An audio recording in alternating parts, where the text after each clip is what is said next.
ఇది చాలా చాలా బాధాకరం. అసలు సమస్య ఎక్కడ మొదలైందంటే వీళ్ళు అడ్మిషన్లు తీసుకున్న రోజునే కౌన్సిల్ ఆఫ్ ఆర్కిటెక్చర్ దగ్గర నుంచి ఈ యూనివర్సిటీకి పర్మిషన్ లేవు. కానీ ఈ బిడ్డల నీ కన్నా తల్లిదండ్రులను మభ్యపెట్టి పర్మిషన్లు ఉన్నట్టుగా ఏ ఇబ్బందులు లేనట్టుగా చిత్రీకరించి వీళ్ళకి ఇక్కడ ఒక మంచి ఎడ్యుకేషన్ లభ్యమవుతుంది అన్న భ్రమలో ఉంచి ఇక్కడ అడ్మిషన్లు తీసుకోవడం జరిగింది. కౌన్సిల్ ఆఫ్ ఆర్కిటెక్చర్ అసలు పర్మిషన్లు ఇవ్వలేదు అన్న సంగతి వీళ్ళకు తెలియక ఆర్ ఏ ప్రాబ్లం లేదు అని వీళ్ళకి ఇంప్రెషన్ ఇస్తే దాన్ని నమ్మి వాళ్ళ జీవితాలను పణంగా పెట్టారు. కానీ 5 సంవత్సరాలు అయిపోయింది. ఈ రోజు వరకు కూడా ఈ చిల్డ్రన్ కనీసం ఈ కోర్సుల్లో ఎన్రోల్మెంట్ అయ్యారు అని కౌన్సిల్ ఆఫ్ ఆర్కిటెక్చర్ ఇవ్వాల్సిన ఎన్రోల్మెంట్ నంబర్ కూడా వీళ్ళ చేతుల్లో లేదు. అంటే కౌన్సిల్ ఆఫ్ ఆర్కిటెక్చర్ అనేది కేంద్ర సంస్థ. దాని దృష్టిలో వాళ్ళు సర్టిఫికెట్ ఇస్తేనే వీళ్ళు ఆర్కిటెక్ట్లుగా బయటకు వెళ్ళొచ్చు. కానీ దాని దృష్టిలో అసలు వీళ్ళ ఎన్రోల్మెంటే జరగలేదు 5 సంవత్సరాల క్రితం. క్రమేణా ఆ తర్వాత ఎంటర్ అయిన 3 ఏళ్లు అడ్మిషన్లు తీసుకున్న వాళ్ళకు కూడా పర్మిషన్స్ లేవు. కౌన్సిల్ ఆఫ్ ఆర్కిటెక్చర్ పర్మిషన్స్ ఇచ్చింది లేదు. పర్మిషన్స్ లేవు కాబట్టి వీళ్ళకు ఎన్రోల్మెంట్ నంబర్స్ కూడా ఇచ్చింది లేదు. కాబట్టి వీళ్ళు పరీక్షలు రాసినా కూడా అవి వ్యాలిడ్ కావు, దానికి జెన్యూనిటీ ఉండదు, అవి మొత్తం వృధా అయినట్టే లెక్క. ఎంత దీనంగా, ఎంత అసలు దీన్ని ఏమనాలో అసలు క్షమించరాని తప్పు ఇది. ఇంతమంది బిడ్డల జీవితాలను ఇలా ఎలా పణంగా పెట్టారు? వైసీపీ అధికారంలో ఉంది, జగన్మోహన్ రెడ్డి గారు ముఖ్యమంత్రిగా ఉన్నారు, ఇక్కడ ఎంపీగా అవినాష్ రెడ్డి గారు ఉన్నారు. మరి మీ సొంత జిల్లాలోనే, మీ సొంత ప్రదేశంలోనే ఇంత అక్రమంగా, ఇంత నిర్లక్ష్యంగా ఒక యూనివర్సిటీలో బిడ్డల అడ్మిషన్లు జరుగుతున్నాయి. పర్మిషన్లు లేవని మీకు తెలుసు, అయినా అడ్మిషన్లు జరుగుతున్నాయని మీకు తెలుసు. ఈ రోజు వరకు కూడా మీరు అసలు స్పందించటం లేదు అంటే అసలు మీరు మనుషులో మానలో అర్థం కావటం లేదు. ఈ రోజు వరకు కూడా కౌన్సిల్ ఆఫ్ ఆర్కిటెక్చర్ దగ్గర నుంచి మీరు ఎప్పుడైతే పర్మిషన్లు తీసుకోకుండా యూనివర్సిటీ మొదలు పెట్టారో అప్పటి నుంచి చేసిన ప్రయత్నం లేదు. కౌన్సిల్ ఆఫ్ ఆర్కిటెక్చర్ దగ్గర దీనికి పర్మిషన్లు తీసుకోవాలి అని చేసిన ప్రయత్నమే లేదు. ఎందుకంటే ఏ క్షణంలోనైనా 2020 నుంచి ఎప్పుడు మీరు ప్రయత్నం చేస్తున్నా కూడా, అది ఫలించినా కూడా ఏదో ఒక టైంలో ఇంటర్వెన్షన్ గా వీళ్ళ చేతుల్లో ఆ ఎన్రోల్మెంట్ నంబర్లు పెట్టేవాళ్ళు. అసలు ఎన్రోల్మెంట్ నంబర్లే వీళ్ళకు రాలేదు అంటే అసలు మీరు ప్రయత్నం చేసినట్ట చేయనట్ట? ఈ రోజు కూడా అడుగుతున్నాం. ఇక్కడ ఎంపీ అవినాష్ రెడ్డి గారు, మరి కేంద్రంలో కౌన్సిల్ ఆఫ్ ఆర్కిటెక్చర్ ఉంటే మీ జిల్లాకు సంబంధించిన, మీ పార్లమెంట్ కు సంబంధించిన బిడ్డలు ఇక్కడ కేవలం మీరు చేసిన తప్పిదం వల్ల వాళ్ళకి ఈరోజు పర్మిషన్లు లేక, కౌన్సిల్ ఆఫ్ ఆర్కిటెక్చర్ పర్మిషన్ ఇవ్వక వాళ్ళ జీవితాలను ఇలా పణంగా పెట్టి, వాళ్ళకి కనీసం ఇప్పుడు 5 సంవత్సరాలు చదివినా కూడా వాళ్ళ కోర్స్ వ్యాలిడిటీ లేక, వాళ్ళు రాసే పరీక్షలకు విలువ లేకున్నప్పుడు కనీసం ఇప్పుడైనా స్పందిస్తున్నారా? కనీసం ఇప్పుడైనా కూడా ఎంపీ అవినాష్ రెడ్డి గారు కానీ, ముఖ్యమంత్రిగా జగన్మోహన్ రెడ్డి గారు పనిచేశారు సొంత జిల్లా, లేక అధికారంలో ఉన్న వైసీపీ పార్టీ కానీ ఒక్కరైనా దీనికి సమాధానం చెప్పే పరిస్థితిలో ఉన్నారు?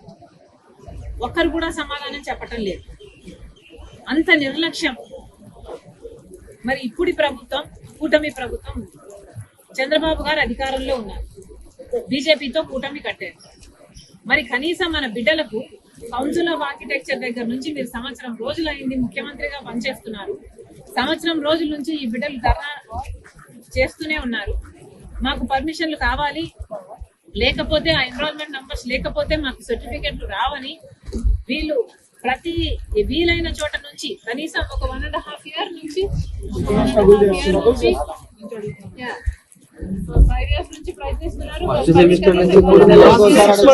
చాలా గట్టిగా ప్రయత్నం చేస్తున్నారు, కానీ కనీస స్పందన కూడా లేదు. ఎడ్యుకేషన్ మినిస్టర్ అయినా హెచ్ఆర్డి అయినా కనీసం ఒక్కరైనా స్పందిస్తున్నారా, వీళ్ళ గురించి వీళ్ళకు పట్టించుకుంటున్నారంటే ఒక్కరు కూడా పట్టించుకోవటం లేదు. మరి కూటమి సర్కార్ని అడుగుతున్నాం, మరి బీజేపీకి ఎందుకు మద్దతు ఇస్తున్నాడు? ఈరోజు కేంద్రంలో బీజేపీ అధికారంలో ఉంది, కౌన్సిల్ ఆఫ్ ఆర్కిటెక్చర్ అక్కడ ఉంది. మరి మీరు కూటమి ప్రభుత్వానికి మీరు బీజేపీకి మద్దతు ఇస్తే కదా ఈరోజు బీజేపీ ప్రభుత్వం అక్కడ అధికారంలో ఉంది. మరి ఆ మాత్రం మీరు కేంద్ర సంస్థలకు చెప్పించుకొని మీరు ఆ పనులు చేపించుకోలేరా? ఎంతసేపు అండి మీకు మీరు అనుకుంటే పర్మిషన్ తెచ్చుకోవడము? కౌన్సిల్ ఆఫ్ ఆర్కిటెక్చర్ దగ్గర ఇలా తప్పు జరిగింది, 3 సంవత్సరాలుగా పర్మిషన్ లేకుండా ఎన్రోల్మెంట్స్ జరిగాయి, తప్పే జరిగింది. కానీ అది బిడ్డలకు శిక్ష వేయడం భావ్యం కాదు కదా.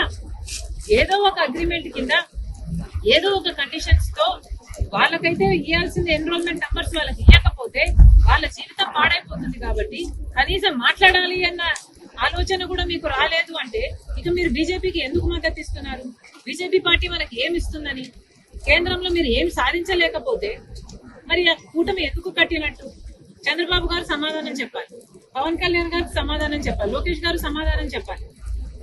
ఎడ్యుకేషన్ మినిస్టర్ అయినా హెచ్ఆర్డి అయినా, మినిస్ట్రీ ఆఫ్ హెచ్ఆర్డి అక్కడ కేంద్రంలోనైనా, ఇక్కడ ఆంధ్రప్రదేశ్ లో రాష్ట్రంలో ప్రజలు వేసిన ఓట్ల వల్ల ఈరోజు చంద్రబాబు గారు ముఖ్యమంత్రిగా ఉన్నారు, కేంద్రంలో బీజేపీ అయినా అధికారంలో ఉంది, మోడీ గారు ప్రధానమంత్రిగా ఉన్నారు. అంటే ఇక్కడ ఆంధ్ర రాష్ట్రంలో ప్రజలు ఓట్లేస్తే ఈ బలాన్ని తీసుకెళ్లి చంద్రబాబు గారు ఎంపీల రూపంలో బీజేపీకి ఇస్తే ఈరోజు కేంద్రంలో మోడీ గారు ప్రధానమంత్రిగా ఉన్నారు.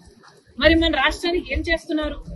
కనీసం చిన్న చిన్న విషయాలలో కూడా మీరు సహాయం చేయకపోతే, మీరు జోక్యం చేసుకోకపోతే, మన బిడ్డలకు సహాయంగా అండగా మీరు నిలబడకపోతే మీకు అధికారం ఎందుకు?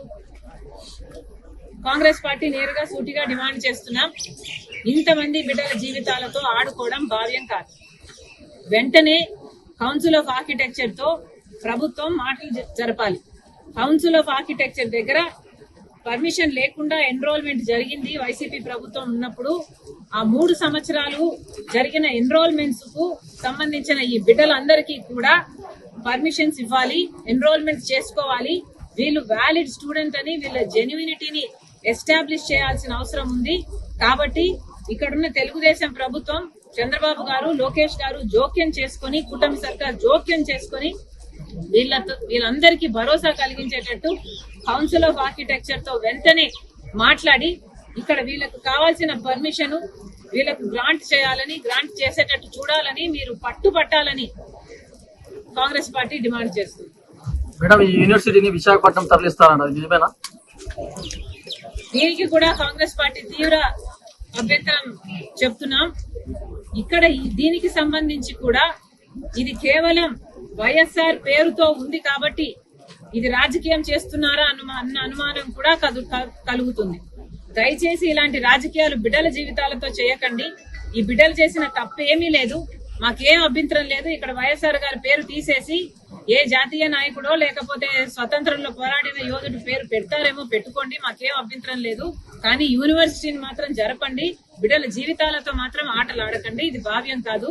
ఇక్కడ ఈ ప్రాంతంలో పెట్టిన ఈ యూనివర్సిటీ ఇక్కడ కొనసాగేలా, విశాఖపట్నంలో కావాలంటే ఇంకొకటి పెట్టుకునేలా ఏర్పాట్లు చేయాలని కూడా కాంగ్రెస్ పార్టీ డిమాండ్ చేస్తుంది.